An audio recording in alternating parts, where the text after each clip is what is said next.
This upload is titled, I Saw a Bloody Spirit in the Woods. It's from backpackerverse.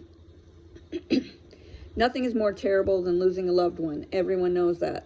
This reality hit home for me over 20 years ago when I lost the love of my life. We had been childhood sweethearts, and we finally married several years later when we were both 21 years of age, but I lost him on our honeymoon in a motorbike accident. I felt guilty for surviving. I'd always been afraid of ghost stories and was even more so after he passed away, doing my best to make sure I was never alone. Even though I would have loved to see him again, the idea of seeing his spirit was just too much for me. My family took me to stay in a log cabin in the woods, which my husband would have loved as he was a nature lover. Even though my parents cooked out and tried to get me involved, all I wanted to do was sleep so I could avoid the grief. Early one morning, I felt like I was being watched and I freaked out. I decided to get up and go for a walk on my own in the woods.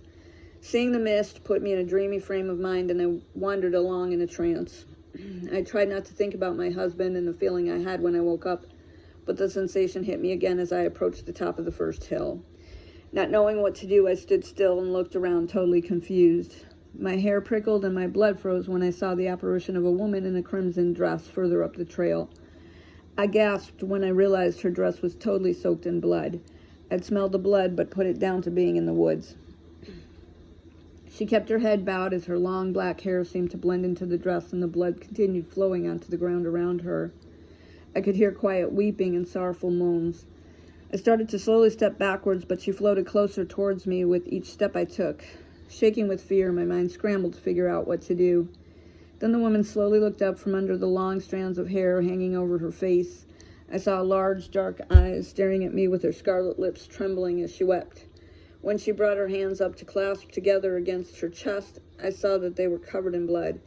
I turned and began to run down the hill, but skidded to a stop when I saw her ahead of me, having zoomed to that position in a split second. I darted off into the trees, but it didn't matter where I went. She continued to appear in a flash, moaning, weeping, and clasping her blood-soaked hands to her chest, all the time getting closer and closer. I felt like I was trapped.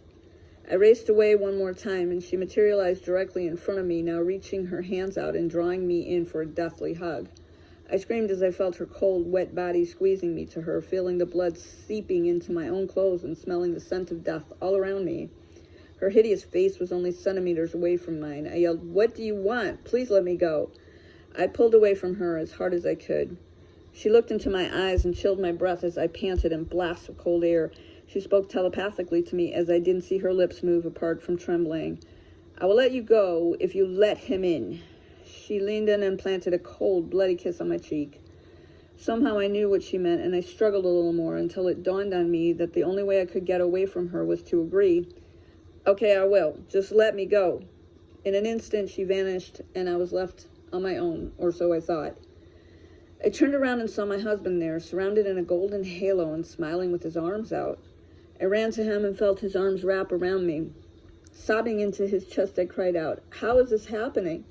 He stroked my hair and whispered, "I want to say goodbye."